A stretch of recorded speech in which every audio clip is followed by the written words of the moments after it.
ഈ അൾത്താരിൽ എഴുതി വച്ചിരിക്കുന്ന എല്ലാ പ്രാർത്ഥനകളും ഒന്ന് ദൈവകരങ്ങളിലേക്ക് സമർപ്പിച്ച് എൻ്റെ അവസ്ഥകൾക്ക് ദൈവം വലിയൊരു മാറ്റം വരുത്തും.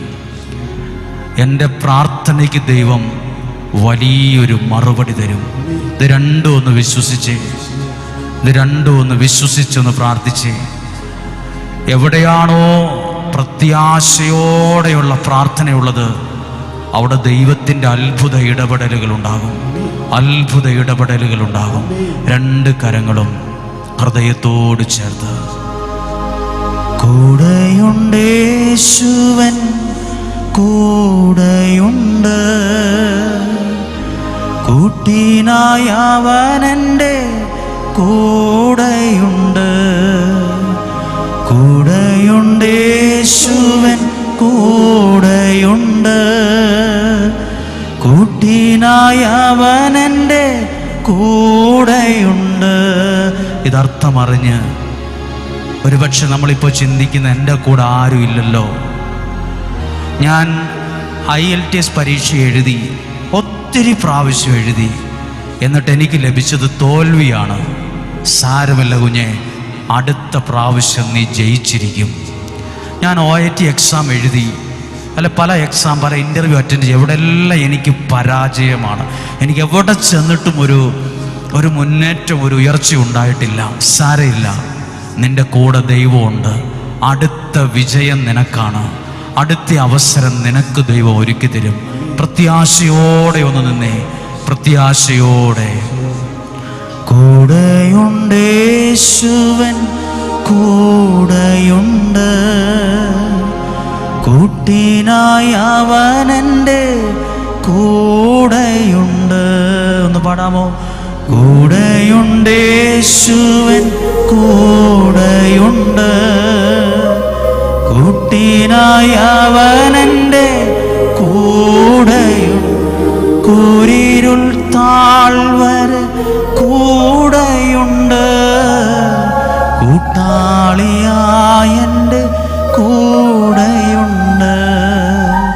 കൂരിരുൾ താഴ്വരെ കൂടെയുണ്ട്, കൂട്ടാളിയായെൻ്റെ കൂടെയുണ്ട്. കണ്ണുകളടച്ച് ഇത് വിശ്വാസത്തോടെ ഒന്ന് ഏറ്റെടുത്തേ. കൂടെയുണ്ട് യേശു, എൻ്റെ കൂടെയുണ്ട്. വെള്ളത്തിൽ കൂടി ഞാൻ നടന്നാലും വെള്ളം എൻ്റെ മീതെ കവിയുകയില്ല. തീയിൽ കൂടെ നടന്നാലും അത്രയും വലിയൊരു പ്രശ്നത്തിലൂടെയാ പോകുന്നതിലും ഞാൻ പൊള്ളലേൽക്കത്തില്ല, ഞാൻ വെന്തു പോകത്തില്ല. ഈ വാക്കുകളൊന്ന് ശ്രദ്ധിച്ച്. വെള്ളത്തിൽ കൂടി ഞാൻ നടന്നു പോയാലും വെള്ളം എൻ്റെ തലയ്ക്ക് മീതെ കവിഞ്ഞൊഴുകില്ല. തീയിൽ കൂടെ, ചിലർ പറയില്ല ഞാൻ അത്ര സങ്കടത്തിലൂടെയാണ് ഇപ്പോൾ പോകുന്നേ, അത്ര മോശമാണ് എൻ്റെ കണ്ടീഷൻ എന്നൊക്കെ പറയുന്നവരും ചിന്തിക്കുന്നവരുണ്ട്. വെള്ളത്തിൽ കൂടെ പത്രോസ് ശ്ലീഹ യേശുവിൻ്റെ വാക്കുകേട്ട് നടന്നത് വെള്ളത്തിൻ്റെ മുകളിലാണ്. താന്നു പോകാൻ സാധ്യതയുള്ള വെള്ളത്തിൻ്റെ മുകളിൽ നടത്തിച്ചത് യേശുവാണ്. നമ്മളും ഇപ്പോൾ നിൽക്കുന്നത്, ഇപ്പോൾ ആയിരിക്കുന്നത് താന്നു പോകാൻ, മുങ്ങിപ്പോകാൻ സാധ്യതയുള്ള ഒരു പ്രശ്നത്തിൻ്റെ മുകളിലായിരിക്കും, ഒരു പ്രതിസന്ധിയുടെ മുകളിലായിരിക്കും, ഒരു സാഹചര്യത്തിൻ്റെ മുമ്പിലായിരിക്കും. 4 വശത്തും നോക്കുമ്പോഴും പ്രതീക്ഷയ്ക്ക് ഒരു കണിക പോലും ചാൻസ് ഇല്ല, സാധ്യതയില്ലാത്ത ഒരു സാഹചര്യത്തിലാണേലും വിശ്വസിച്ച് ഇന്ന് പ്രാർത്ഥിക്കുകയാണ്. ഇന്ന് നിന്റെ ജീവിതത്തിൽ വലിയൊരു ഇടപെടലിന് കാരണമാകും, വലിയൊരു ദൈവീക പ്രവൃത്തിക്ക് അത് കാരണമാകും. കരങ്ങൾ ഹൃദയത്തോട് ചേർത്ത്. വെള്ളത്തിൽ കൂടി ഞാൻ നടന്നിടിലും വെള്ളമെൻ മീതെ കവിയുകില്ല. വെള്ളത്തിൽ കൂടി ഞാൻ നടന്നിടിലും വെള്ളമെൻ മീതെ കവിയുകില്ല. വെന്തുപോകില്ല ഞാൻ തീയിൽ നടന്നാൽ, എൻ താതൻ എന്നോട് കൂടെയുണ്ട്. എന്ന് പാടാമോ? വെന്തുപോകില്ല ഞാൻ തീയിൽ നടന്നാൽ, എന്താതനെന്നോട് കൂടെയുണ്ട്. അതുകൊണ്ട് എല്ലാവരും ചേർന്ന് കൂടെയുണ്ട്, യേശുവൻ കൂടെയുണ്ട്, കൂട്ടിനായി അവനെൻ്റെ കൂടെയുണ്ട്. എല്ലാവരും ചേർന്ന് പാട്ടിൻ്റെ ഭംഗി നോക്കാതെ ആ വാക്കൊന്ന് പറഞ്ഞേ, കൂടെയുണ്ട്, യേശുവൻ കൂടെയുണ്ട്, കൂട്ടിനായി അവനെൻ്റെ കൂടെയുണ്ട്. നിങ്ങളുടെ ആ ഒരു പ്രാർത്ഥന ആവശ്യത്തെ, ആ ഒരു നിയോഗത്തെ ദൈവകരങ്ങളിലേക്കൊന്ന് കൊടുക്കാമോ? ദൈവകരങ്ങളിലേക്ക് ഏൽപ്പിച്ചു കൊടുക്കാം. തോൽവി സമ്മതിക്കാനല്ല യേശു പഠിപ്പിച്ചത്, പിന്നെയോ വിജയത്തോടെ ജീവിക്കാനാണ് പഠിപ്പിച്ചത്. ഒരിക്കൽ കൂടി ഒന്ന് കേട്ടെ, തോൽവി സമ്മതിക്കാനല്ല യേശു നമ്മളെ പഠിപ്പിച്ചത്, പിന്നെയോ വിജയത്തോടെ ജീവിക്കാനാണ് യേശു പഠിപ്പിച്ചത്. ഇവിടെ ഇരിക്കുന്ന ചിലരെങ്കിലും ചിന്തിക്കും, എൻ്റെ സാഹചര്യങ്ങൾ മോശമാണ്, എൻ്റെ കുടുംബ ജീവിതത്തിൽ ഞാൻ തോറ്റു, എൻ്റെ സാമ്പത്തികത്തിൽ ഞാൻ തോറ്റു, എൻ്റെ ബിസിനസ്സിൽ ഞാൻ പരാജയപ്പെട്ടു, എൻ്റെ മക്കളെ വളർത്തുന്ന കാര്യത്തിൽ ഞാൻ പരാജയപ്പെട്ടു, എൻ്റെ വിദ്യാഭ്യാസ മേഖലയിൽ എനിക്കൊരു പരാജയമാണ്, ഞാനൊരു പരാജയമാണ്. പരാജയം സമ്മതിക്കാനല്ല യേശു പഠിപ്പിച്ചത്, ജീവിതത്തെ വിജയത്തോടെ മുന്നോട്ട് കൊണ്ടുപോകാനാ യേശു പഠിപ്പിച്ചത്. തോൽവി സമ്മതിച്ച് ആരോ ഉണ്ട് ഇവിടെ? തോൽവി സമ്മതിക്കരുത്. തോൽവി സമ്മതിക്കാനല്ല ഇവിടെ നിൽക്കുന്നത്. മരണത്തെ പോലും തോൽപ്പിച്ചവന്റെ മുമ്പിൽ നിന്ന് സ്വയം തോൽവി സമ്മതിച്ചു പറഞ്ഞുകൊണ്ടിരിക്കരുത്. മരണത്തെ പോലും തോൽപ്പിച്ചു ജയിച്ചെഴുന്നേറ്റവന്റെ മുമ്പിൽ പ്രാർത്ഥിക്കുന്ന സമയമാണ്. മരണത്തെ പോലും തോൽപ്പിച്ചവൻ, മരണത്തിന്റെ മുമ്പിൽ പോലും തോൽവി സമ്മതിക്കാത്തവൻ, ആ മരണത്തെ തോൽപ്പിച്ച് ഉയർത്തെഴുന്നേറ്റവൻ. നിങ്ങൾ തോൽവി സമ്മതിക്കരുത്. തോൽവി സമ്മതിക്കാനല്ല, ജീവിതം വിജയിപ്പിക്കുവാൻ, വിജയമുള്ളൊരു ജീവിതം ജയിച്ചു ജീവിക്കുവാൻ യേശു നമ്മെ പഠിപ്പിക്കുന്നു. എവിടെയും തോറ്റവരാകാം, മനസ്സ് നിരാശയിൽ ഇരിക്കുന്നവരുണ്ടാകാം. രണ്ട് കരങ്ങളും ഉയർത്തി എല്ലാവരും ഒന്ന് സ്തുതിച്ച് പ്രാർത്ഥിക്കുന്നു. ഹല്ലേലൂയ,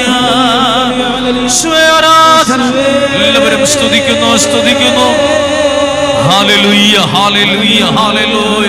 പരിശുദ്ധാത്മാവേ നിറയണമേ, പരിശുദ്ധാത്മാവേ നിറയണമേ, പരിശുദ്ധാത്മാവേ നിറയണമേ, പരിശുദ്ധാത്മാവേ നിറയണമേ. ഹല്ലേലൂയ, ഹല്ലേലൂയ, ഹല്ലേലൂയ, ഹല്ലേലൂയ, ഹല്ലേലൂയ, ഹല്ലേലൂയ. യേശുവേ, ഹല്ലേലൂയ, ഹല്ലേലൂയ, ഹല്ലേലൂയ, ഹല്ലേലൂയ. പരിശുദ്ധ അമ്മേ, ദൈവമാതാവേ, അമ്മയുടെ മാധ്യസ്ഥം ഞങ്ങളുടെ കൂടെ ഉണ്ടായിരിക്കണമേ. കണ്ണുകളടച്ച് നിങ്ങളുടെ പ്രാർത്ഥനയെ ദൈവകരങ്ങളിൽ ഏൽപ്പിച്ച് ഇന്ന് വചനത്തിലൂടെ ദൈവത്തിൻ്റെ സ്വരം കേൾക്കാൻ ഒരു വാക്ക് പ്രാർത്ഥിച്ച്, ദൈവമേ ഇന്ന് എന്നോട് സംസാരിക്കണമേ. എൻ്റെ പ്രശ്നത്തിന് പരിഹാരമാകണം ഇന്നത്തെ വചനം. എൻ്റെ പ്രശ്നത്തിന്, എൻ്റെ അസ്വസ്ഥതകൾക്ക് പരിഹാരമാകണം. പരിഹാരം ദൈവം അതിനുള്ള വലിയൊരു അനുഗ്രഹം നിങ്ങളുടെ ജീവിതത്തിൽ തരും. നമുക്കിരിക്കാം. ഹല്ലേലൂയ.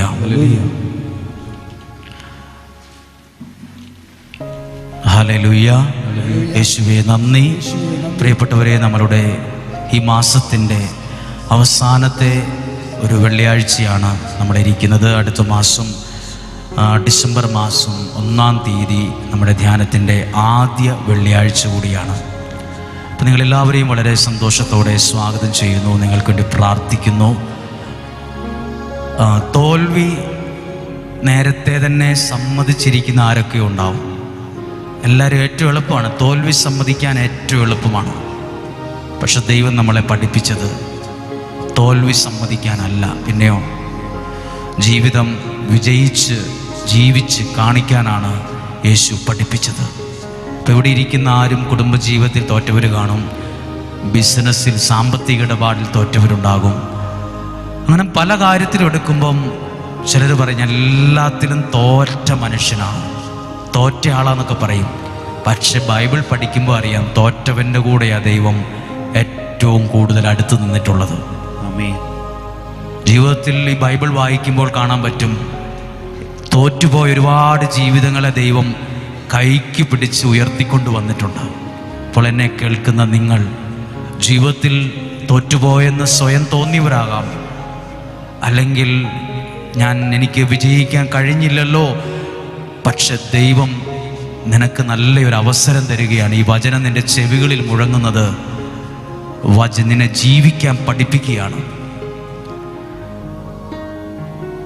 ഞാൻ ഒരു കാര്യം നിങ്ങളോട് സൂചിപ്പിച്ചില്ലേ, ഒരാൾ പറഞ്ഞു IELTS ഞാൻ 8 പ്രാവശ്യം എഴുതി, ഞാൻ തോറ്റുപോയി, ഇനി ഞാൻ എഴുതുന്നില്ല, തോൽവി സമ്മതിച്ചു. അങ്ങനെ തോൽവി സമ്മതിക്കാതെ 9ാമത്തെ പ്രാവശ്യം നിനക്കുള്ള വിജയമുണ്ട്. ഒരു വാക്ക് അവരുടെ മനസ്സിൽ കിട്ടി, അവരെഴുതി, അവർക്കതൊരു വിജയമായി. 8 കൊണ്ട് അങ്ങ് നിർത്തി മനസ്സും അടുത്ത് തോൽവി സമ്മതിച്ചായിരുന്നെങ്കിലോ? തോൽവി സമ്മതിച്ചുകൊണ്ടിരിക്കരുത്, ഈ വചനം കേൾക്കരുത്. അടുത്തത് നിന്റെ വിജയമാണ്, അടുത്തത് നിനക്കുള്ള അനുഗ്രഹമാണ്, അടുത്തത് നിന്റെ ജീവിതമാണ് വിടുതൽ വരാൻ പോകുന്നത്. അടുത്തത് നിന്റെ ജീവിതത്തിലേക്ക് ആ ദൈവം ചില നന്മകളെ തിരിച്ചു കൊണ്ടുവരാൻ ആഗ്രഹിക്കുന്നതെങ്കിലോ? തോൽവി സമ്മതിച്ച് നിരാശ ബാധിച്ച് ഒന്ന് ചിരിക്കാൻ പോലും കഴിയാതെ പ്രാർത്ഥിക്കാൻ പോലും കഴിയാത്ത നിലയിൽ ഇരിക്കരുത്. എല്ലാത്തിനും നല്ലൊരു പ്രതീക്ഷ വേണോ? ഹെബ്രായ ലേഖനം 4-ാം അധ്യായം, ഇന്നലെ ഞാൻ പറഞ്ഞു, ആ വചനം ഒന്ന് ആവർത്തിച്ചു പറയാൻ ആഗ്രഹിക്കുകയാണ്. ഹെബ്രായ ലേഖനം 4-ാം അധ്യായം 16-ാമത്തെ വാക്യം. ഹെബ്രായ ലേഖനം 4-ാം അധ്യായം 16-ാമത്തെ വാക്യം ഒന്ന് വായിക്കാമോ? അതിനാൽ വേണ്ട സമയത്ത് കരുണയും കൃപാവരവും ലഭിക്കുന്നതിനായി പ്രത്യാശയോടെ. 2 വാക്ക് ഈ വചനത്തിൽ ശ്രദ്ധിച്ചോ? 2 വാക്ക്. ആദ്യത്തെ വാക്കാണ് വേണ്ട സമയത്ത്, എപ്പോഴേലും അല്ല.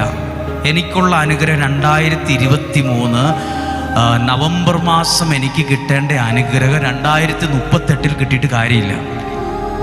അതാണ് വേണ്ട സമയത്ത്. ഇവിടെ ഇരിക്കുന്ന നിങ്ങൾക്ക് പ്രാർത്ഥിക്കുന്ന പ്രാർത്ഥനയുടെ ഉത്തരം എന്നേലും കാലത്ത് കിട്ടുമെന്ന് പറയാനും പ്രസംഗിക്കാനുമല്ല, അത് വേണ്ട സമയത്ത് കിട്ടണം. വേണ്ട സമയത്ത് എൻ്റെ കൊച്ചിൻ്റെ വിവാഹം നടക്കണം, വേണ്ട സമയത്ത് ആ വീടിൻ്റെ പണി പൂർത്തിയാകണം, വേണ്ട സമയത്ത് ആ പരീക്ഷ എഴുതണം, വേണ്ട സമയത്ത് ആ ഇൻ്റർവ്യൂ അറ്റൻഡ് ചെയ്യണം. എപ്പോഴേലും ആയാൽ അതിൻ്റെ കാലം കഴിഞ്ഞു പോകും. വിശുദ്ധ ബൈബിൾ പറയുന്നു വേണ്ട സമയത്ത്. ആ വാക്ക് മനസ്സിൽ പറഞ്ഞു, വേണ്ട സമയത്ത് എന്തൊക്കെ കിട്ടാനാണ്? കരുണയും കൃപാവരവും. കരുണ. അപ്പൊ നമ്മൾ ചിന്തിക്കില്ലേ, കരുണയോ? നിനക്കൊരു ജോലി ദൈവം ഒരുക്കുന്നുണ്ടെങ്കിൽ അത് ദൈവത്തിന് നിന്നോടുള്ള കരുണയാണ്.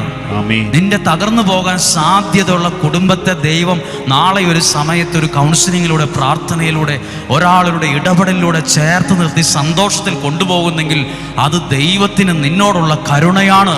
ഒരു കാലത്തും വിൽക്കാൻ പറ്റാത്തൊരു സ്ഥലം നീ പ്രാർത്ഥനയിൽ അത് വച്ചു, അത് ദൈവസന്നിധിയിൽ പ്രാർത്ഥിച്ചു, അത് ദൈവാനുഗ്രഹത്തിൽ അത് കച്ചവടമായി, ആ സമയത്ത് അത് അനുഗ്രഹമായി. അത് ദൈവം നിന്നോട് കാണിച്ച കരുണയാണ്. പറഞ്ഞേ ഹല്ലേലൂയ. അതാ പറഞ്ഞത് വേണ്ട സമയത്ത്. അടുത്ത വാക്യം, കരുണയും കൃപാവരവും ലഭിക്കുന്നതിനായി നിങ്ങൾക്ക്. ഞാനൊരു വാക്ക് അതിനകത്ത് ചുമ്മാ വാക്കു, എൻ്റെ പ്രസംഗത്തിൽ ഒരു വാക്കിടുകയാണ്. നിങ്ങൾക്കും എനിക്കും ലഭിക്കേണ്ടതിന് എന്തു ചെയ്യണം? നമുക്ക് പ്രത്യാശയോടെ. എങ്ങനെയാണ്? ഇവിടെ ഇരിക്കുന്ന പലരിലും നഷ്ടപ്പെട്ടെന്നെ കേൾക്കുന്ന ആരിലൊക്കെയോ നഷ്ടപ്പെട്ട ഒന്നാണ് പ്രത്യാശ. അപ്പൊ എങ്ങനെ പ്രാർത്ഥിക്കണം? വാക്കൊന്ന് ഉറക്കെ പറഞ്ഞേ, പ്രത്യാശ. ഹല്ലേലൂയ. ഇപ്പോൾ വലിയ പ്രാർത്ഥിക്കുന്ന ഒരാളാണേലും പെട്ടെന്നൊരു പ്രതിസന്ധി വന്നാൽ ആദ്യം നഷ്ടപ്പെടുന്ന എന്തായിരിക്കും? ആ മനുഷ്യൻ്റെ അകത്തുനിന്ന് ആ പ്രത്യാശ അങ്ങ് പോകും. എന്നിട്ട് മനസ്സിലേക്ക് വേറെ കുറേ കാര്യങ്ങൾ വരും. ഇനി ഞാൻ പ്രാർത്ഥിക്കുന്നില്ല, ഇനി ഞാൻ ഒരു ധ്യാനത്തിനും പോകുന്നില്ല, ഇനി ഞാൻ പ്രാർത്ഥന നിർത്തി, ഞാൻ ഈ വിശ്വാസം നിർത്തി, ഞാൻ ഇത്രയൊക്കെ നന്നായി ജീവിച്ചു, ഇത്രയൊക്കെ ചെയ്തു, എൻ്റെ കാര്യങ്ങൾ ശരിയായില്ല. നിൻ്റെ പ്രത്യാശ പോയിട്ട് അതേ സ്ഥാനത്ത് വേറെ സ്ഥാനം വന്നിരിക്കുക. നിരാശ വന്ന അന്നേരെ നമ്മുടെ മനസ്സിൽ വരുന്ന വാക്കെന്നറിയാമോ? ശരിയാകത്തില്ല, നടക്കാനൊന്നും പോകുന്നില്ല. എവിടെ ശരിയാകാനാന്നാ നിങ്ങളീ പറയുന്നേ? ഇനി എങ്ങനെ ശരി? അതെവിടുന്ന് വരുന്നതാ? പ്രത്യാശയിൽ നിന്ന് ആ വാക്ക് വരില്ല. പ്രത്യാശയിൽ നിന്ന് ഏത് വാക്കേ വരുള്ളൂ? ദൈവം ഒരുക്കും, എൻ്റെ കാര്യങ്ങൾ നല്ല രീതിയിൽ നടക്കും, എൻ്റെ കാര്യങ്ങൾ ഭംഗിയാകും, ദൈവം എന്നെ അനുഗ്രഹിക്കും. അതേത് വാക്കാണ്? പ്രത്യാശയാണ്. ഏതാ നിരാശയുടെ വാക്ക്? ഓ, ഇനി ശരിയാകാനൊന്നും പോകുന്നില്ല, ഇനി അതൊന്നും നടക്കാൻ പോകുന്നില്ല, ഈ പ്രായത്തിൽ ഇനി എന്നാ നടക്കാനാ, എൻ്റെ ജീവിതം ഇത്രയായി, ഇനി എങ്ങോട്ട് പോകാനാ, നല്ല പ്രായം കഴിയാറായി, ഇനി എന്ത് നേടാന്നാ പറയുന്നത്? ആ നിരാശയാണ്. അത് മാറ്റണം. ആദ്യം തന്നെ പ്രാർത്ഥിക്കാനിരിക്കുമ്പം ഹെബ്രായർ 4:16 വാക്യം, പ്രത്യാശയോടെ ഇരുന്നേ. ഇന്ന് ഞാൻ എന്ത് കാര്യത്തിന് പ്രാർത്ഥിക്കുന്നോ അതെന്റെ കയ്യിൽ ദൈവം യാഥാർത്ഥ്യമാക്കി തരും. അബ്രാഹാം തന്റെ മകനായ ഇസ്ഹാക്കിനോട് പറഞ്ഞു, ദൈവം തരും. ഒരു വാക്ക് പറഞ്ഞു, അത് പ്രത്യാശയുടെ വാക്കാണ്. എന്നാന്നറിയത്തില്ല, എവിടെയാണെന്നറിയത്തില്ല, എങ്ങനെ എന്തു ചെയ്യുമെന്ന് അറിയത്തില്ല എന്നല്ല പറഞ്ഞത്, ദൈവം തരുമെന്നാ പറഞ്ഞത്. നിങ്ങളത് മറ്റുള്ളവരോട് പറയാൻ കഴിഞ്ഞില്ലേലും അവനവൻ തന്നെ അവനവനോട് പറ. മനസ്സിങ്ങനെ അസ്വസ്ഥപ്പെടുമ്പോൾ ദൈവം ക്രമീകരിക്കും, ദൈവം ഇടപെടും. 10 പ്രാവശ്യം പറഞ്ഞു നോക്ക്. പ്രത്യാശയോടെ സമീപിക്കുമ്പോൾ അവിടെ അനുഗ്രഹത്തിന്റെ അടയാളങ്ങൾ ഉണ്ടാകും. ഒന്ന് പറഞ്ഞേ ഹല്ലേലൂയാ. കരങ്ങളെ ഉയർത്തി പറഞ്ഞേ ഹല്ലേലൂയാ.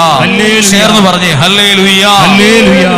പല ആളുകൾ നമ്മളൊക്കെ ഇട്ടിരിക്കുന്നത് ഓരോ ഡ്രസ്സാണ്, ഒരു ഡ്രസ്സായിട്ടിരിക്കുന്നത്, ഒരു ഡ്രസ്സാണ്. ഒരുപാട് നൂലുകളാണ്. എന്ത്? ഓരോ തുണിയും ഒരുപാട് നൂലുകൾ. ഇത് പൊട്ടുമ്പോൾ അറിയാം, ഇത് കീറുമ്പോൾ അറിയാം, ഒരുപാട് നമ്മൾ ചെറിയ ചെറിയ നാരുകളാണ്. അതെല്ലാം കൂടെ ഒട്ടിച്ചൊട്ടിച്ചൊട്ടിച്ചാണ് ഇപ്പം ഡ്രസ്സായിട്ടിരിക്കുന്നത്. അതാ നമ്മൾ ഇട്ടുകൊണ്ട് വന്നത്. ഇതുപോലെ കുറേ നെഗറ്റീവ് ചിന്തകളുടെ ഉടുപ്പ് ഇട്ട് വന്നവരുണ്ട്. ശരിയാകത്തില്ല, അതൊരു നാരാണ്. ഓ, എൻ്റെ കാര്യം നടക്കുകയില്ല, അത് വേറൊരു നാരാണ്. ഇതെല്ലാം കൂടെ കൂട്ടി വെച്ച് നിരാശയുടെ ഒരു ഉടുപ്പിടും. എന്നിട്ട് മുഖം വാടി, ശരീരവും ക്ഷീണിച്ച്, ചിരിക്കാൻ പോലും പറ്റാതെ, എന്നിട്ട് ഒരു വസ്ത്രം പോലെ അതും ധരിച്ച് പ്രാർത്ഥിക്കാൻ ഒരു താല്പര്യമില്ലാതെ പ്രാർത്ഥിക്കുന്നു. ആരൊക്കെയുണ്ട് അങ്ങനെ? അത് കീറിക്കളയണം. അത് ദൈവം ആഗ്രഹിക്കുന്നില്ല. നമുക്ക് വേണ്ടത് എന്താണ്?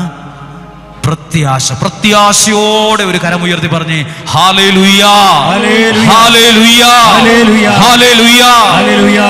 പ്രിയപ്പെട്ടവരെ, ഇന്നും വളരെ മനോഹരമായ ഒരു വചനമാണ് കേൾക്കുന്നത്. ഒരിക്കലും ഇത് പ്രസംഗിച്ചിട്ടുണ്ടായിരിക്കാം, എങ്കിൽ ഈ വചനം നിങ്ങളുടെ ശ്രദ്ധയിൽ കൊണ്ടുവരികയാണ്. മർക്കോസിന്റെ സുവിശേഷം 4-ാം അധ്യായം 35 മുതലുള്ള വാക്യങ്ങൾ ഒന്ന് നിങ്ങളുടെ ശ്രദ്ധയിൽ പ്രാർത്ഥനയോടെ കൊണ്ടുവരാനും സംസാരിക്കാനും ആഗ്രഹിക്കുകയാണ്.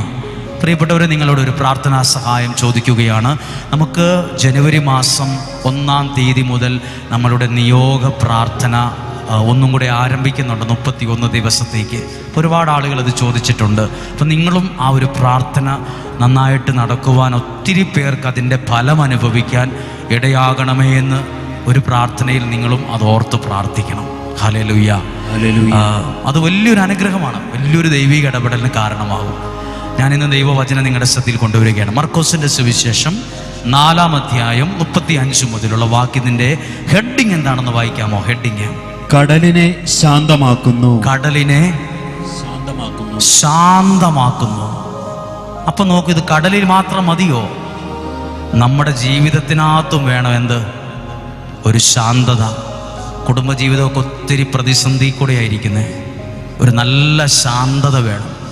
ഇന്നലെയും കൂടെ മുട്ട വഴക്കായിരുന്നു വീട്ടിൽ. ശാന്തത വേണം.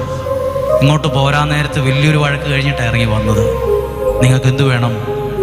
കടലിലല്ല ശാന്തത വേണ്ടത്, പിന്നെയോ നമ്മുടെ വ്യക്തിപരമായ ജീവിതത്തിലും നമ്മുടെ കുടുംബത്തിലും എന്തു വേണം? ശാന്തത, സമാധാനം. ആരിടപെട്ടപ്പോഴാ ശാന്തതയൊക്കെ ഉണ്ടായത്? ദൈവത്തിൻ്റെ ഇടപെടലാണ്. ഇപ്പം നിങ്ങളുടെ ജീവിതത്തിൽ നിങ്ങളിപ്പോൾ ചിലപ്പോൾ എൻ്റെ മനസ്സാകെ കുഴഞ്ഞു മറിഞ്ഞിരിക്കുകയാണ്. ശാന്തത വേണം.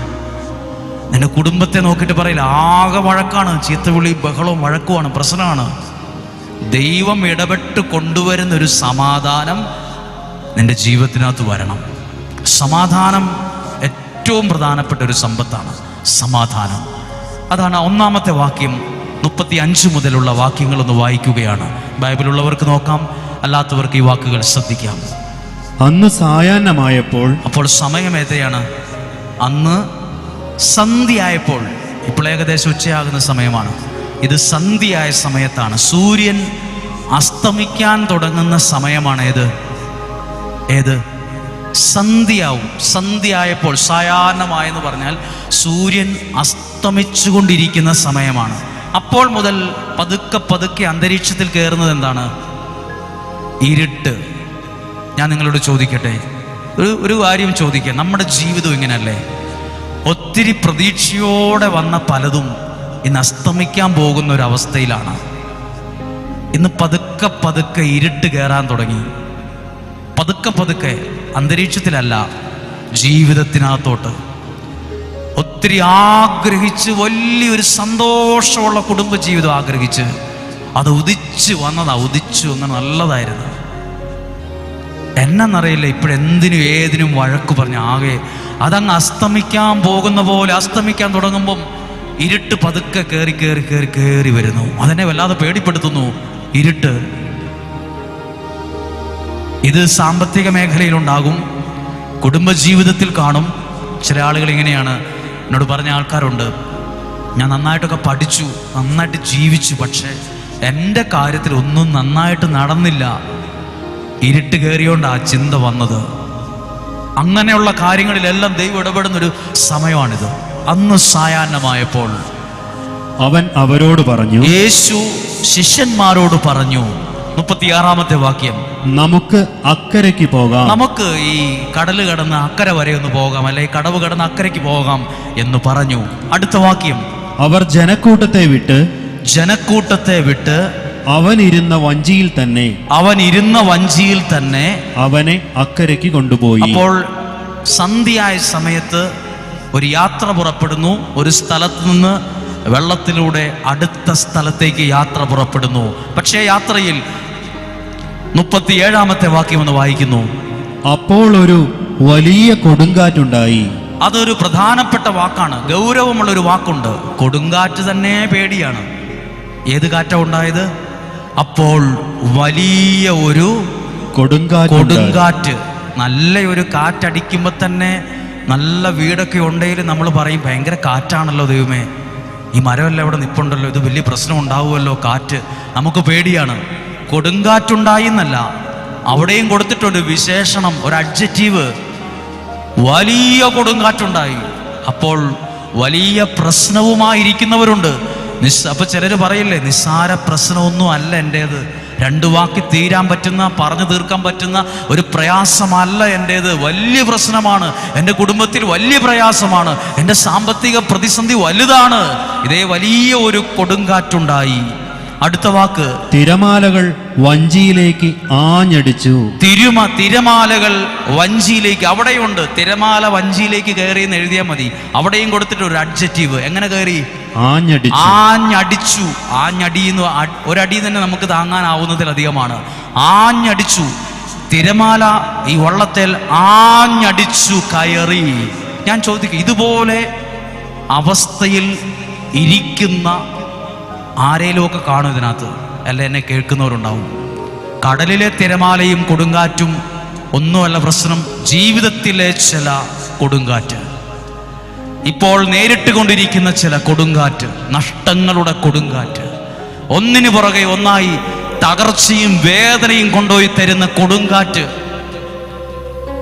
അടുത്തതോ ആഞ്ഞടിച്ച് അകത്തേക്ക് കയറി, വലിയൊരു പ്രതിസന്ധി ഉണ്ടായി. അടുത്ത വാക്യം ഒന്ന് വായിച്ചേ.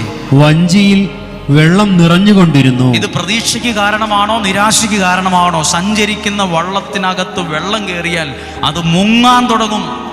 ജീവിതം മുങ്ങാൻ തുടങ്ങിയവരുമുണ്ട്. ഇതെല്ലാം ഓരോരുത്തരുടെ ജീവിതവുമായി ബന്ധപ്പെട്ട് പ്രസംഗിക്കുമ്പോൾ അറിയാൻ പറ്റും, ഈ അനുഭവത്തിലൂടെ കടന്നു പോകുന്ന ആരൊക്കെയോ ഉണ്ട്. ഇത്രയും പ്രശ്നം ഉണ്ടെങ്കിലും 38-ാമത്തെ വാക്യം ഒരു നല്ല വാക്കാണ്, ഒരു വാക്യമാണ്. യേശു അമരത്ത് തലയണ വെച്ച് ഉറങ്ങുകയായിരുന്നു. അവിടെ ഒരു സ്ഥലം എഴുതിയിട്ടുണ്ട്. ഏതാ സ്ഥലം? അമരത്ത്. ആ വാക്കിനെ ഒന്നും പ്രധാനമായി ആ വാക്കിനെ കണ്ട് നിങ്ങളോട് പ്രസംഗിക്കാൻ ആഗ്രഹിക്കുകയാണ്. വള്ളത്തിനും ഒക്കെ എന്തുണ്ട്? അമരം എന്ന് പറയുന്ന ഒരു സ്ഥലമുണ്ട്. നിങ്ങൾ കടൽ തീരത്തുമായി ബന്ധപ്പെട്ട് മത്സ്യമന്ധനവുമായി നിൽക്കുന്ന ഒരാളോട് ചോദിച്ചാൽ അതിൻ്റെ എൻജിൻ വയ്ക്കുന്ന സ്ഥലമാണേത്? അമരം. അതിൻ്റെ എൻജിൻ, ആ എൻജിൻ ഇപ്പോഴത്തെ സിസ്റ്റം അനുസരിച്ച് പുറകിലൊരു എൻജിനുണ്ട്. ആ എൻജിൻ ഇരിക്കുന്ന ആ സ്ഥലമാണ് അമരം. അത് ആ വള്ളത്തിൻ്റെ ഹൃദയഭാഗമാണ്. ഒരു ഇത്ര ദൂരോട്ട് പോയി അതിൻ്റെ അമരഭാഗത്തിരിക്കുന്ന എൻജിൻ കംപ്ലൈൻ്റ് ആയാൽ, അത് തകർന്നു പോയാൽ പിന്നെ പെരുവഴിയിലാകും. യേശു എവിടെ ഉണ്ടായിരുന്നു? അമരത്ത്. അതാണ് ഇത്രയും വലിയ പ്രശ്നം ഉണ്ടായിരുന്നപ്പോഴും യേശു ആ വള്ളത്തിൻ്റെ അമരത്തുണ്ടായിരുന്നു എന്ന് പറഞ്ഞാൽ പ്രധാനപ്പെട്ട സ്ഥലത്ത്. ഞാൻ നിങ്ങളോടൊരു ചോദ്യം, യേശു നിങ്ങളുടെ ജീവിതത്തിൻ്റെ പ്രധാനപ്പെട്ട സ്ഥലത്ത് ഉണ്ടോ? ഒരു ദിവസത്തിൻ്റെ 24 മണിക്കൂറിൽ ഏറ്റവും പ്രധാനപ്പെട്ട ഒരു 10 മിനിറ്റ് സമയം ദൈവത്തിന് കൊടുത്തിട്ടുണ്ടോ? ദൈവത്തിന് നിങ്ങളുടെ ജീവിതത്തിൽ സ്ഥാനമുണ്ടോ? സ്ഥാനം ഉണ്ടെങ്കിൽ ഈ കൊടുങ്കാറ്റും ഈ തിരമാലയും കണ്ട് ഒരാളും പേടിക്കണ്ട. ആമേൻ. ഹല്ലേലൂയ. ഹല്ലേലൂയ. ഒന്നുറക്കെ പറഞ്ഞേ ഹല്ലേലൂയ. ഹല്ലേലൂയ. ഹല്ലേലൂയ. ഹല്ലേലൂയ. ഇതിനകത്തെ ഒരു പ്രധാനപ്പെട്ട വാക്കാണ് യേശു ആ വള്ളത്തിൻ്റെ അമരത്തുണ്ടായിരുന്നു, അവിടെ ഉണ്ടായിരുന്നു. നിങ്ങളുടെ ജീവിതത്തിൻ്റെ നടുക്ക് യേശു ഉണ്ടായിരിക്കണം. നിങ്ങളുടെ കുഞ്ഞുങ്ങളുടെ ജീവിതത്തിൻ്റെ നടുക്ക് ദൈവം ഉണ്ടായിരിക്കണം. ഏറ്റവും പ്രധാനപ്പെട്ട സമയം, ഏറ്റവും പ്രധാനപ്പെട്ട സാഹചര്യം ദൈവത്തിന് കൊടുക്കണം. ഹല്ലേലൂയ. അവർക്ക് പറഞ്ഞേ ഹല്ലേലൂയ. ഹല്ലേലൂയ. ഇപ്പോൾ നമ്മൾ ഇങ്ങനെ സംസാര വിഷയത്തിൽ ഒരാൾ പറഞ്ഞു, ഇന്നലെ ഞാനിങ്ങനെ സൂചിപ്പിച്ചതാ കാര്യം, വിവാഹമൊക്കെ നടക്കുമ്പം, വിവാഹത്തിനായിട്ട് ഒരുങ്ങുമ്പോൾ, അടുത്ത ദിവസം കല്യാണമാണെങ്കിൽ നമ്മൾ ഏറ്റവും നല്ല തുണിക്കടയിൽ ആ പ്രിയപ്പെട്ടവർ ചരക്കെടുക്കാനായിട്ട് പോകില്ലേ? ഭയങ്കര ആഘോഷമായി നമ്മൾ അതിരാവിലെ തന്നെ വളരെ പ്ലാൻ ചെയ്തു പോകും. അപ്പോൾ നമ്മൾ പള്ളിയിൽ ഉടുക്കേണ്ട വസ്ത്രം തിരഞ്ഞെടുക്കാൻ വേണ്ടി മിക്കവാറും ചിലപ്പോൾ അന്ന് ഉച്ചവരെ സമയം ആ തുണിക്കടയിൽ ചെലവഴിച്ചിട്ടുണ്ടാവും. എന്തിന്? കുറച്ച് മണിക്കൂറത്തേക്കിടാനുള്ള ഒരു മന്ത്രകോടി സെലക്ട് ചെയ്യാൻ. 2 മണിയായി, സെലക്ട് ആയിട്ടില്ല. വീട്ടിൽ നിന്ന് ഒരാൾ വിളിച്ചു, എവിടെ എത്തി, നിങ്ങൾ പോരാറായോ? ഇല്ല, ഞങ്ങൾ ഇതുവരെയായിട്ട് മന്ത്രകോടി പോലും സെലക്ട് ആയിട്ടില്ല, ഒരു ഡ്രസ്സ് എടുത്തിട്ടില്ല, സെലക്ട് ചെയ്തിട്ടില്ല. ഒരു കുറച്ച് മണിക്കൂറത്തേക്കിടാനുള്ള ഡ്രസ്സ് തിരഞ്ഞെടുക്കാൻ ആ തുണിക്കടയിൽ ചെലവഴിച്ച സമയം മണിക്കൂറുകളാണ്. പിറ്റേ ദിവസം ഭക്ഷണം മുഴുവൻ കാറ്ററിംഗുകാരെ ഏൽപ്പിച്ചിട്ടുണ്ട്. ആ കാറ്ററിംഗുകാരെ പോയി കണ്ടു, ഭക്ഷണത്തിൻ്റെ കാര്യമൊക്കെ പറയാൻ 2-3 പ്രാവശ്യം പോയി നേരിട്ട് കണ്ടു. ഞാൻ ചോദിക്കട്ടെ, ജീവിതത്തെ വിജയിപ്പിക്കുന്ന ദൈവത്തിൻ്റെ മുമ്പിൽ 10 മിനിറ്റ് സമയം ചെലവഴിച്ചിട്ടുണ്ടോ? 1 മണിക്കൂർ, 3 മണിക്കൂർ ഇടേണ്ട ഒരു ഡ്രസ്സ്, ഒരു കോട്ട്, ഒരു മന്ത്രകോടി, ഒരു സാരി, ഒരു പാൻസ്, ഒരു കോട്ട് സെലക്ട് ചെയ്യാൻ, കഴുത്തിലിടേണ്ട ഒരു മാല സെലക്ട് ചെയ്യാൻ മണിക്കൂറുകളാണ് ചെലവഴിച്ചത്. ജീവിതത്തെ വിജയിപ്പിക്കുന്നത് ഡ്രസ്സല്ല, അത് വേണ്ടെന്നല്ല, ആഭരണമല്ല, അത് ദൈവത്തിൻ്റെ ഇടപെടലാണ്. അല്ലെങ്കിൽ ഒരു ശാന്തത ഉണ്ടാകില്ല, അല്ലെങ്കിൽ ഒരു സ്വസ്ഥത ഉണ്ടാകില്ല. അതിൻ്റെ സെൻട്രൽ ഭാഗത്ത് ദൈവം വരണം. ഒരു നല്ല കാര്യം വന്നപ്പോൾ നിങ്ങൾ 10 മിനിറ്റ് ഇരുന്നോ കുടുംബമായി നിങ്ങളുടെ പ്രാർത്ഥനാ മുറിയിൽ ദൈവത്തിൻ്റെ സന്നിധിയിൽ? പലരും ഇരുന്നിട്ടില്ല. ചടങ്ങ് പ്രാർത്ഥനകളൊക്കെ തെറ്റിക്കാതെ നടന്നിട്ടുണ്ട്. ആ കാര്യത്തെക്കുറിച്ചല്ല. പ്രാർത്ഥനയോടെ ദൈവസന്നിധിയിൽ മനസ്സറിഞ്ഞ് 10 മിനിറ്റ് ചെലവഴിച്ചിട്ടില്ല. 3 മണിക്കൂർ ഇടേണ്ട ഒരു ഡ്രസ്സ് സെലക്ട് ചെയ്യാൻ ഉച്ചവരെ സമയം കളഞ്ഞു. പ്രിയപ്പെട്ടവരെ, ജീവിതം വിജയിപ്പിക്കുന്നത് ദൈവത്തിൻ്റെ അനുഗ്രഹമാണ്. ഞാൻ എൻ്റെ ഒരു ചോദ്യത്തിന് ഉത്തരമാണ്. എന്തെല്ലാം വിഷയമാണ്? കൊടുങ്കാറ്റുണ്ടായി എന്നല്ല, വലിയ കൊടുങ്കാറ്റുണ്ടായി എന്നാണ്. തിരമാല അടിച്ചു കയറി എന്നല്ല, ആഞ്ഞടിച്ചു എന്നാണ്. 2നും അഡ്ജക്റ്റീവ് ഉണ്ട്, 2നും സ്ട്രെസ് ചെയ്ത് 2 വാക്കിട്ടിട്ടുണ്ട്. അപ്പം നിസ്സാര വിഷയമല്ല. പക്ഷേ അതിൻ്റെ അമരത്ത് ഹൃദയഭാഗത്ത്, സെൻട്രൽ ഭാഗത്ത് യേശു ഉണ്ടായിരുന്നു.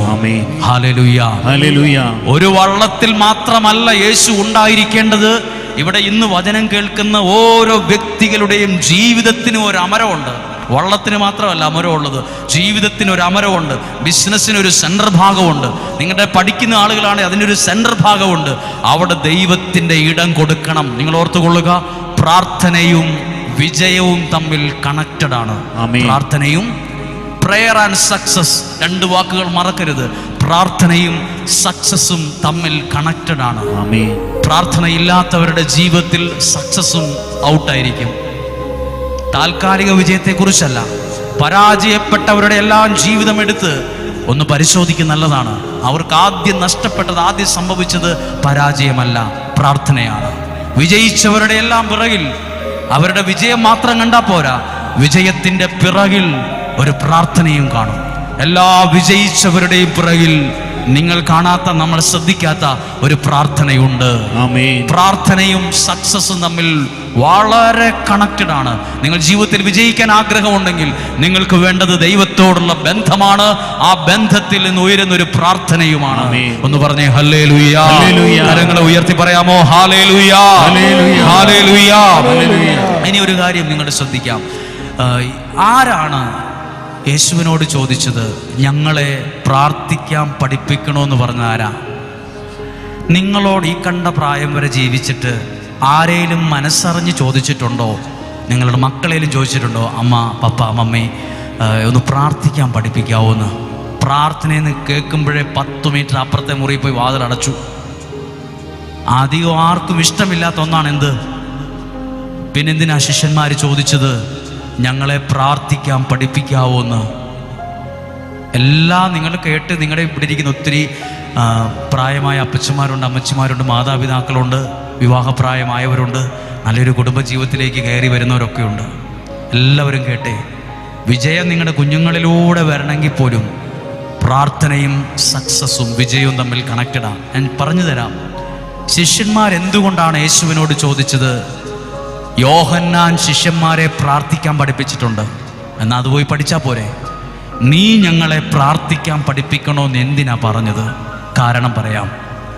നമ്മൾ ഇന്ന് ജീവിക്കുന്ന ഈ സമയത്ത് നമുക്ക് യൂട്യൂബുണ്ട്, ഫേസ്ബുക്കുണ്ട്, ഇൻസ്റ്റഗ്രാം ഉണ്ട്, പിന്നെ അതുപോലുള്ള ഓൺലൈൻ പ്ലാറ്റ്ഫോം ഒരുപാടുണ്ട്. ഫ്ലെക്സ് അടിക്കുന്ന പ്രിൻറ്റിംഗ് ഉണ്ട്, നോട്ടീസ് അടിക്കാം. ഇതെല്ലാം അടിച്ചിട്ട് നമുക്ക് പറയാം നമ്മൾ നാളെ നമ്മുടെ ഈ ആലയത്തിൽ ശുശ്രൂഷ നടക്കുന്നുണ്ട്, കൺവെൻഷൻ നടക്കുന്നുണ്ട്, എല്ലാവരും വരണം കേട്ടോ. ഇവിടെ തൊട്ട് അങ്ങ് വരെയും ഇവിടെ തൊട്ട് അപ്പുറം വരെയും ഫ്ലെക്സ് വയ്ക്കും. വാട്സപ്പ് ഗ്രൂപ്പിലൂടെ മുഴുവൻ പബ്ലിസിറ്റിയാണ്. എന്നിട്ട് വരുന്നതോ 300 പേര്, അല്ലെ 500 പേര്, 1000 പേര്. 2000 വർഷം മുമ്പ് വാട്സപ്പ് ഇല്ല, ഫേസ്ബുക്ക് ഇല്ല, ഗൂഗിൾ ഇല്ല, നോട്ടീസ് ഇല്ല, പ്രിന്റിംഗ് ടെക്നോളജി ഇല്ല, ഒന്നുമില്ലാത്ത കാലത്ത് യേശു ഒരു സ്ഥലത്ത് വന്നപ്പോൾ എത്ര പേര് വന്നു? 5000 പുരുഷന്മാർ. 5000 എന്ന് കേൾക്കുമ്പം ഇന്നത്തെ പോലെ ജനസംഖ്യയുള്ള കാലം പോലും അല്ല. ഇപ്പോഴല്ല ഇത്രയും ജനസംഖ്യ ആയത്. ഈ രാജ്യത്തൊക്കെ ഇത്രയും ജനസംഖ്യ ആയത് 2000 വർഷം മുമ്പ് വയനാട്ടിൽ ഇത്രയും ആളുകളുണ്ടായിരുന്നോ? നമ്മുടെ കേരളത്തിൽ ഇത്രയും ആളുകളുണ്ടായിരുന്നോ? 5000 പേര് 2000 വർഷം മുമ്പ്. ഒരു ഫേസ്ബുക്കും ഇല്ല, വാട്സപ്പും ഇല്ല, ഒരു സംവിധാനവും ഇല്ലാതെ 5000 പുരുഷന്മാർ തന്നെ ഒരു സ്ഥലത്ത് കൂടണമെങ്കിൽ അത്ഭുതമാണത്. ഒരു സ്ഥലത്ത് പറയുന്നൊരു കാര്യമുണ്ട്. യേശു ഒരു വീട്ടിൽ ചെന്നപ്പോൾ ആ വീട്ടിൽ യേശുവിനെ കാണാൻ വേണ്ടി അമ്മയും ആൾക്കാരൊക്കെ വന്നു. അപ്പോൾ അകത്തേക്ക് കയറാൻ ഒരു സ്ഥലം പോലും ഇല്ലാതിരുന്നപ്പോൾ ആ പുറത്തു നിന്ന് ഒരാളോട് പറഞ്ഞു, അമ്മയും സഹോദരനും പുറത്തു നിൽപ്പുണ്ടെന്ന്, ഒന്ന് അകത്ത് നിൽക്കണം, യേശുവിനോട് പറയാമോ? അകത്തേക്ക് കയറാൻ സ്ഥലമില്ല, കാലുകുത്താൻ പോലും സ്ഥലമില്ലെന്ന് എഴുതിയിട്ടുണ്ട്. അപ്പൊ ശിഷ്യന്മാര് മനസ്സിലായി, ഈ 10, 30, 33 വയസ്സായപ്പോഴത്തേക്കും രാജാവ് വരും എന്ന് പറഞ്ഞാൽ പോലും ഇത്ര ആൾ വരുന്നില്ല. ഭരണാധികാരി വന്നു എന്ന് പറഞ്ഞാൽ 5000 പേര് കൂടുന്നില്ല. ഇതൊന്നും ചെയ്യാണ്ട് യേശു ഒരു സ്ഥലത്ത് വരുമ്പോൾ ഇത്രയും ആള് കൂടി, ഇത്രയും ജീവിതം അങ്ങനെ വിജയിക്കാനുള്ള കാരണം എന്നറിയാമോ? ശിഷ്യന്മാര് കണ്ടു, അവൻ ഒരു മലയുടെ മുകളിലേക്ക് കയറി ഏറെ സമയം ഏകാന്തതയിൽ പ്രാർത്ഥിച്ചു. അപ്പോൾ ശിഷ്യന്മാർക്ക് പഠിപ്പിക്കാതെ മനസ്സിലായി, ഇത്രയും യേശുക്രിസ്തുവിന്റെ ശുശ്രൂഷകൾ ഇത്രയും വിജയിക്കാൻ കാരണം, ഈ ജീവിതം ഒരു സക്സസ് ആകാൻ കാരണം ഈ പ്രാർത്ഥനയാണെന്ന് അറിഞ്ഞിട്ടാണ് ശിഷ്യന്മാർ ചോദിച്ചത്, ഞങ്ങളെ കൂടെ, ഞങ്ങൾക്കും വിജയിക്കാൻ ആഗ്രഹമുണ്ട്, ഞങ്ങളെ കൂടെ ഒന്ന് പ്രാർത്ഥിക്കാൻ പഠിപ്പിക്കാമോ? പ്രാർത്ഥനയും വിജയവും തമ്മിൽ കണക്റ്റഡ് ആണ്. സ്വന്തം കഴിവ് കൊണ്ട്, ബുദ്ധി കൊണ്ട്, ശക്തി കൊണ്ട് വിജയിക്കുന്നതിനെല്ലാം ഒരു പരിധിയുണ്ട്. പ്രാർത്ഥനയുള്ള വിജയം അത് വലിയ ചലനമുള്ള വിജയമാണ്. ഒന്ന് പറഞ്ഞേ ഹല്ലേലൂയാ. ഉയർത്തി പറഞ്ഞേ ഹല്ലേലൂയാ, ഹല്ലേലൂയാ. ഇത് നിങ്ങൾ നിങ്ങളുടെ കുഞ്ഞുങ്ങളോട് പറയണം. ഇന്ന് വീട്ടിൽ ഇത് കേൾക്കുന്ന സമയം നിങ്ങൾ പറയണം. അല്ലെങ്കിൽ നിങ്ങൾ ബൈബിളിൽ യേശു ലൂക്കാസ് സുവിശേഷം 11-ാം അധ്യായത്തിലാണ് യേശു പ്രാർത്ഥിക്കാൻ പഠിപ്പിച്ചത്. 10 അധ്യായം വായിച്ചു നോക്കിക്കോ. 10 അധ്യായത്തിൽ യേശുവിൻ്റെ അടുത്ത് 5000 പേര് പുരുഷന്മാർ ഒരുമിച്ച് കൂടി. പിന്നെ വേറൊരു സ്ഥലത്ത് എഴുതിയിട്ടുണ്ട്, 4 പേര് ഒരു കട്ടിലുമായി ഒരു തളർവാദ രോഗിയെ എഴുതി കൊണ്ടുവന്നു. പക്ഷെ അകത്തേക്ക് കയറാൻ ഒരു സ്ഥലവും ഇല്ല, ഒരു വഴിയില്ലാഞ്ഞിട്ട് ഇവര് പെരയുടെ മുകളിൽ കയറി ഓടിളക്കി മാറ്റി കട്ടിലടക്കം താഴേക്ക് ഇറക്കേണ്ടി വന്നു. അത്രയും ജനക്കൂട്ടമാണ്. അങ്ങോട്ട് പോകാൻ പോലും കാല് കുത്താൻ ഒരാൾ മാറിക്കൊടുക്കത്ത് പോലും ഇല്ല, അത്രയും തിരക്ക്. ഒരു പബ്ലിസിറ്റി ഇല്ലാഞ്ഞിട്ടും അത് വിജയമല്ലേ? അതുകൊണ്ടാണ് അന്നത്തെ ആൾക്കാർ യേശുവിനെ കുറിച്ച് നമുക്കിവനെ രാജാവാക്കിയാലോ എന്ന് പോലും ആ കാലത്ത് ചർച്ചയുണ്ടായി. രാജാവാക്കാൻ വരെ ആളുകൾ ഒരുമിച്ച് കൂടി. എന്തിനാ യേശുവിനെ കുരിശിൽ തറച്ചത്? അന്നത്തെ പ്രധാന പുരോഹിതന്മാർക്കും നേതാക്കന്മാർക്കും അസൂയുണ്ടായി. ഞങ്ങൾ വന്നാൽ ഇത്ര ആളൊന്നുമില്ല, ഇവൻ വരുമ്പോഴത്തേക്കും ആൾക്കൂട്ടം മുഴുവൻ അങ്ങോട്ട് പോകുന്നു. അതാ ഇവർക്ക് പിടിക്കാഞ്ഞത്, ദേഷ്യമുണ്ടായത്, അസൂയ ഉണ്ടായത്. ശിഷ്യന്മാർ മനസ്സിലാക്കി യേശുവിൻ്റെ വിജയത്തിൻ്റെ, ശുശ്രൂഷയുടെ വിജയം, ജീവിത വിജയത്തിൻ്റെ കാരണം, ഇത്രയും ആളുകൾ വന്ന് ഇത് അത്ഭുതമാകാൻ കാരണം പ്രാർത്ഥനയാണ്. പ്രാർത്ഥനയും വിജയവും സക്സസും തമ്മിൽ ബന്ധമുണ്ട്. നിങ്ങളുടെ ജീവിതത്തിലും ബന്ധമുണ്ട്. നിങ്ങൾ ബിസിനസ് നടത്തുന്ന ആളായിരിക്കും, പഠിക്കുന്ന ആളായിരിക്കും, കുടുംബജീവിതം നയിക്കുന്ന ആളായിരിക്കും. എവിടെയെങ്കിലുമൊക്കെ വിജയിക്കണോ, പിറകിൽ വേണ്ടതാണ് പ്രാർത്ഥനാ ജീവിതം. സക്സസിന്റെ പിറകിലുള്ളതാണ് പ്രയർ ലൈഫ്. പറഞ്ഞേ ഹല്ലേലൂയ, പറഞ്ഞേ ഹല്ലേലൂയ. അനി ശ്രദ്ധിച്ചോ, അടുത്ത വാക്യം, ഈ വാക്യം എഴുതിയിരിക്കുന്നു. യേശു 38-ാമത്തെ വാക്യം, അമരത്ത് തലയണ വെച്ച് ഉറങ്ങുകയായിരുന്നു. അതായത് ഇവിടെ വളരെ ശ്രദ്ധിക്കണം, നിങ്ങളുടെ ജീവിതത്തിൽ ഏറ്റവും പ്രധാനപ്പെട്ട സ്ഥലത്ത് ദൈവത്തിൻ്റെ സാന്നിധ്യം വേണം. ദൈവവചനം നിങ്ങൾക്ക് വേണം, പ്രാർത്ഥന നിങ്ങൾക്ക് വേണം. ഹല്ലേലൂയ. അടുത്ത വാക്യം ഒന്ന് വായിച്ചേ. അവർ അവനെ വിളിച്ചുണർത്തി പറഞ്ഞു. അവർ അവനെ വിളിച്ച് ഉണർത്തിക്കൊണ്ട് പറഞ്ഞു. ഈ വാക്കുകളെല്ലാം ഗൗരവമുള്ളതാണ്. ഇനി ഞാൻ ചോദിക്കട്ടെ, യേശു എവിടെയുള്ളത്? ഇതേ വള്ളത്തിൽ യേശു ഉണ്ട്. അപ്പൊ തിരമാല, ഒരു കാറ്റ് വരുമ്പോൾ ശബ്ദമുണ്ടോ? കാറ്റിനൊരു ശബ്ദമുണ്ടോ? കാറ്റടിക്കുന്നത് അങ്ങൊന്ന് വരുമ്പോഴേ നമുക്കറിയാം കാറ്റിൻ്റെ ഒരു ശബ്ദമുണ്ട്. തിരമാലയ്ക്കൊരു ശബ്ദമില്ലേ? കടൽ തീരത്ത് പോയി അപ്പുറത്തെ വീട്ടിൽ താമസിക്കുക, അവിടുത്തെ മുറിയിൽ ഇരുന്നാൽ മതി. തിരയടിക്കുന്ന ശബ്ദം, സാധാരണ തിര പോലും അതിൻ്റെ ശബ്ദം നമുക്ക് അപ്പുറത്തെ വീട്ടിൻ്റെ മുറിയിൽ ഇരുന്ന് കേൾക്കാം. തിരമാലയ്ക്കൊരു ശബ്ദമുണ്ട്, കാറ്റിനൊരു ശബ്ദമുണ്ട്. ഈ ശബ്ദമൊന്നും യേശുവിനെ ഉണർത്തിയില്ല. ഏത് ശബ്ദം അവനെ ഉണർത്തിയത്? പ്രാർത്ഥനയുടെ സ്വരമാണ് യേശുവിനെ ഉണർത്തിയത്. അപ്പൊ എല്ലാ സ്വരങ്ങളെക്കാളും ഏറ്റവും വിലയുള്ള സ്വരമാണ് എന്ത്? പ്രാർത്ഥനയിൽ ഉയരുന്ന ദൈവീക സ്വരം. പ്രാർത്ഥനയിൽ ഉയരുന്ന സ്വരം. പ്രാർത്ഥനയിൽ സ്വരമുയരുന്നിടത്തെല്ലാം ദൈവത്തിന്റെ അത്ഭുത ഇടപെടലുകളും സംഭവിച്ചിരിക്കും. നോർമലായി നമുക്ക് ചോദിക്കാം യേശുവിനോട്, ഇത്രയും വലിയ തിരമാലയും കാറ്റും ഉണ്ടായിട്ട് ഈ ഉപ്പുവെള്ളമെല്ലാം കൂടെ അടിച്ച് വള്ളത്തിനകത്ത് കയറിയെന്ന് എഴുതിയിട്ടുണ്ട്. എന്നിട്ട് പോലും എഴുന്നേറ്റിട്ടില്ല. എന്നിട്ട് പോലും വലിയ കാര്യമായിട്ട് പറഞ്ഞിട്ട്. അതാണ് യേശുവിന് തിരമാലയുടെ ശബ്ദത്തെക്കാളും യേശുവിന് വലുത് പ്രാർത്ഥനയുടെ സ്വരമാണ്. കാറ്റിന്റെ ശബ്ദത്തെക്കാളും വലുത് യേശുവിന് വലുത് പ്രാർത്ഥനയിൽ ഉയരുന്ന സ്വരമാണ്. ആ സ്വരത്തിന്റെ മുമ്പിലാണ് യേശു എഴുന്നേറ്റത്.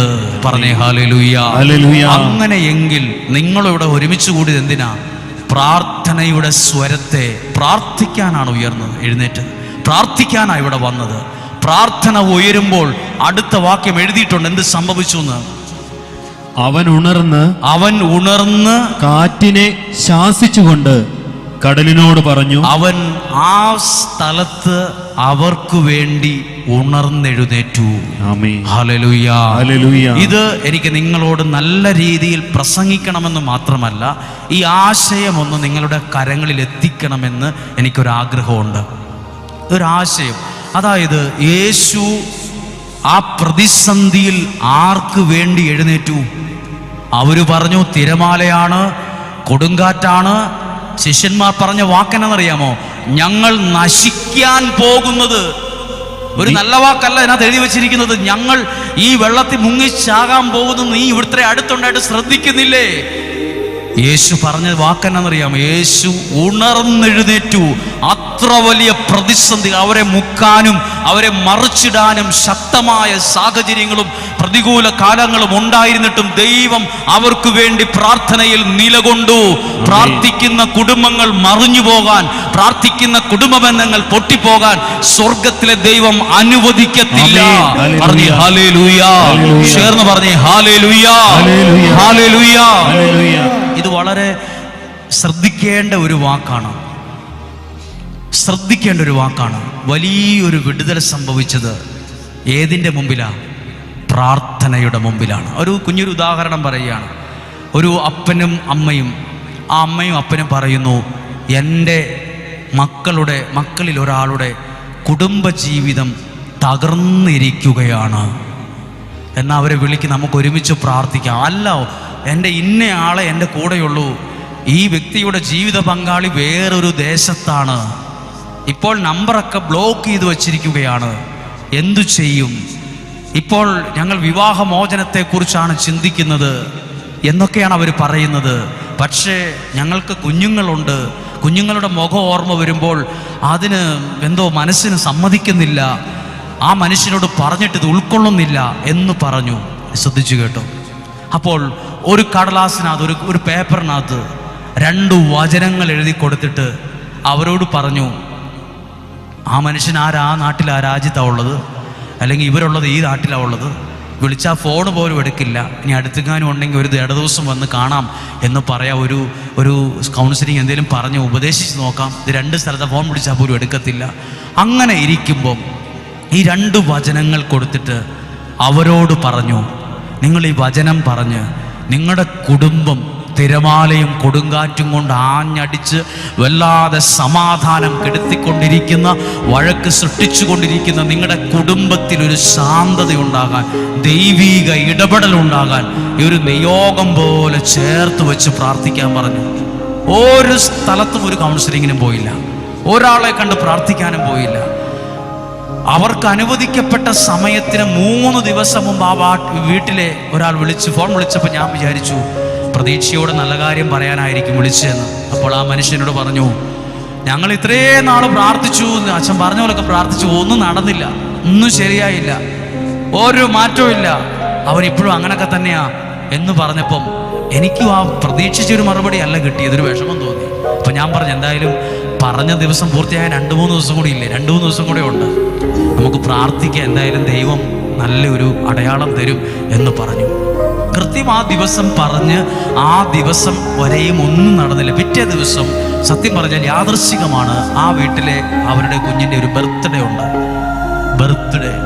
ബർത്ത്ഡേ ആഘോഷ സമയത്ത് ആ മനുഷ്യൻ പറയുകയാണ്, ആ മനുഷ്യൻ അൺലോക്കാക്കി ഫോൺ ഇങ്ങോട്ട് പിടിച്ചിരിക്കുന്നു. കൊച്ചിൻ്റെ ബർത്ത്ഡേക്ക് കൊച്ചിനെ കാണണം, കൊച്ചിനെ മിണ്ടണം, അപ്പോൾ അവളോട് മിണ്ടണം, ഭയങ്കര മാറ്റം. ഉടനെ ആ രാജ്യത്തേക്ക് വിളിക്കുന്നു, വേഗം ടിക്കറ്റ് എടുക്കുക, ഇങ്ങോട്ട് പോരെ. അപ്പോൾ ഇവർ പറഞ്ഞു, നീ പോകണ്ട, ഞങ്ങൾക്ക് അത്ര ഉറപ്പില്ല അവൻ്റെ കൂടെ പറഞ്ഞു വിടാൻ. പെട്ടെന്ന് അവർക്ക് 2 കാര്യം, എങ്ങനെ ഈ മനുഷ്യൻ്റെ കൂടെ പോകും, പിന്നെ പ്രാർത്ഥിച്ചിട്ടാണല്ലോ ഇങ്ങനെയൊരു മാറ്റം കണ്ടത്, പണ്ടിങ്ങനെയൊന്നും അല്ലായിരുന്നല്ലോ. അപ്പോൾ അവരോട് ചോദിച്ചു, എന്താ ചെയ്യേണ്ടത്? അപ്പോൾ ഞാൻ എൻ്റെ മനസ്സിൽ വന്ന ഉത്തരം അവരോട് പറഞ്ഞു, എന്തായാലും പ്രാർത്ഥനയിൽ വന്നൊരു മാറ്റമാണ്, നിങ്ങൾ എന്തായാലും നെഗറ്റീവായി തീരുമാനം എടുക്കണ്ട, ദൈവം കാണട്ടെ, ദൈവം ഒരുക്കൂന്ന് പറഞ്ഞു. എന്തായാലും ടിക്കറ്റൊക്കെ ആളെടുത്തു, ആ രാജ്യത്തേക്ക് പറന്നു ചെന്നു. വളരെ ഭയത്തോടെയാണ് ഫ്ലൈറ്റിൽ ഇരുന്നത്, വളരെ ഭയത്തോടെയാണ് ആ യാത്ര മുഴുവൻ നടത്തിയത്, വളരെ ഭയത്തോടെയാണ് അവിടെ ചെന്നിറങ്ങിയത്, ഏത് രീതിയിൽ പ്രതികരിക്കും. പക്ഷെ അവിടെ ചെല്ലുമ്പോൾ രാവും പകലും പോലെ മാറ്റം, രാവും പകലും പോലെ മാറ്റം. എങ്ങനെ ഈ മനുഷ്യൻ ഇങ്ങനെ മാറി? അതിനിടയിൽ ഒരു കൗൺസിലിംഗ് നടന്നിട്ടില്ല, അതിനിടയിൽ ആരെയും പോയി കണ്ടിട്ടില്ല, ആരും ഉപദേശിച്ചിട്ടില്ല. ഇയാൾ ഇവരുടെ കുടുംബക്കാരൊക്കെ വിളിച്ച് അത് കിട്ടാതിരിക്കാൻ വേണ്ടി ബ്ലോക്ക് ചെയ്ത് വെച്ചിരിക്കുകയായിരുന്നു നമ്പർ. പിന്നെ എങ്ങനെ ഈ മാറ്റം ഉണ്ടായി? അതിൻ്റെ പേരാണ് ദൈവം ചിലർക്ക് വേണ്ടി എഴുന്നേൽക്കുമ്പോൾ ആ കുടുംബത്തിൽ ചെയ്യുന്ന ദൈവീക ഇടപെടലുകളാണത്. പറഞ്ഞേ ഹല്ലേലൂയ, പറഞ്ഞേ ഹല്ലേലൂയ. ഇത് നിങ്ങളുടെ ജീവിതത്തിൽ ഒരു പക്ഷേ ഇവിടെ ഒരാളെ കണ്ടിട്ടുണ്ടാവില്ല, നിങ്ങൾ ഇപ്പോൾ പ്രാർത്ഥിച്ചുകൊണ്ടിരിക്കുന്ന ഒരു സമയമായിരിക്കും, ഒരു വചനമായിരിക്കും കേട്ടുകൊണ്ടിരിക്കുന്നത്. കടലിൽ ശാന്തതയുണ്ടായ കാര്യമാണ് കേൾക്കുന്നത്. കടലും ജീവിതവും തമ്മിൽ ബന്ധമുണ്ടോ? കടലിൽ ശാന്തതയുണ്ടായെങ്കിൽ ജീവിതത്തിൽ അതിനേക്കാൾ വലിയ ശാന്തതയുണ്ടാവും. കടലിൽ ഇത്രയും വലിയ അത്ഭുതം ചെയ്തിട്ടുണ്ടെങ്കിൽ അതിനേക്കാൾ വലിയ അത്ഭുതം നമ്മുടെ ഭവനങ്ങളിൽ നടക്കും. അതിനേക്കാൾ വലിയ കാര്യങ്ങൾ ദൈവം നമ്മുടെ ജീവിതത്തിൽ ചെയ്യും. അതുപോലെ ദൈവം ചെയ്യുന്ന അത്ഭുത അടയാളങ്ങൾ ഞാൻ നേരിട്ട് പല വ്യക്തികളുടെ അനുഭവങ്ങളിൽ കണ്ടിട്ടുണ്ട്, അനുഭവിച്ചിട്ടുണ്ട്. പറഞ്ഞേ ഹല്ലേലൂയ. കരങ്ങൾ ഉയർത്തി പറയാമോ? ഹല്ലേലൂയ, ഹല്ലേലൂയ, ഹല്ലേലൂയ. ഇനി അടുത്തൊരു വാക്യമാണ്, അവൻ ഉണർന്ന് കാറ്റിനെ ശാസിച്ചുകൊണ്ട് കടലിനോട് പറഞ്ഞു, അടങ്ങുക, ശാന്തമാകുക. കാറ്റ് ശമിച്ചു, പ്രശാന്തതയുണ്ടായി.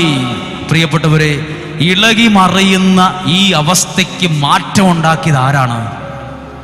പ്രാർത്ഥനയിലൂടെ വെളിപ്പെട്ട ദൈവ സാന്നിധ്യമാണ്. ആണോ അല്ലയോ?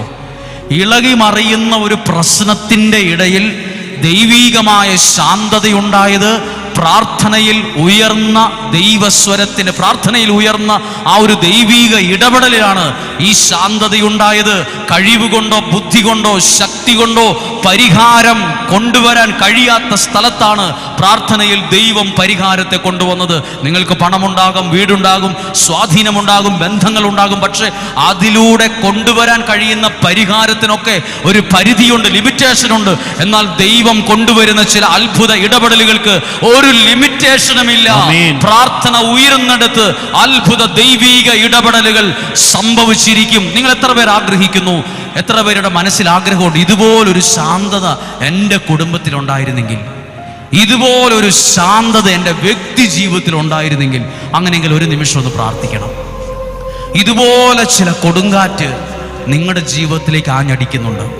അത് കൊടുങ്കാറ്റ് പല രൂപത്തിലാണ്, പല രീതിയിലാണ്, പല സാഹചര്യത്തിലൂടെയാണ്. ചിലത് നഷ്ടങ്ങളുടെ രൂപത്തിലായിരിക്കും, വെല്ലുവിളിയായിരിക്കും, രോഗമായിരിക്കും, കുടുംബസമാധാനമില്ലാതെ ഇതൊക്കെയായിരിക്കും നിങ്ങളുടെ ജീവിതത്തേക്ക് ഇങ്ങനെ അടിച്ചു കയറുന്ന ശക്തമായ കൊടുങ്കാറ്റ്. നിങ്ങൾ തല പുകഞ്ഞാലോചിച്ച് പണിയെടുത്താലും ഈ കാറ്റിനെ നിയന്ത്രിക്കാൻ നിങ്ങൾക്ക് കഴിയില്ല. അതിന് ദൈവകരം വെളിപ്പെടണം. എല്ലാം ബുദ്ധി കൊണ്ടും പണം കൊണ്ടും ശക്തി കൊണ്ടും നടക്കത്തിൽ. അതിന് ദൈവകരം പ്രവർത്തിക്കണം, ദൈവകരം പ്രവർത്തിക്കണം, ദൈവത്തിന്റെ ഇടപെടൽ ഉണ്ടാകണം. ഹല്ലേലൂയ. ഒരിക്കലും സംഭവിക്കാത്ത ഒരു സാഹചര്യത്തിലാണ് ദൈവത്തിന്റെ സാന്നിധ്യം ഉണ്ടായത്. പറഞ്ഞേ ഹല്ലേലൂയ.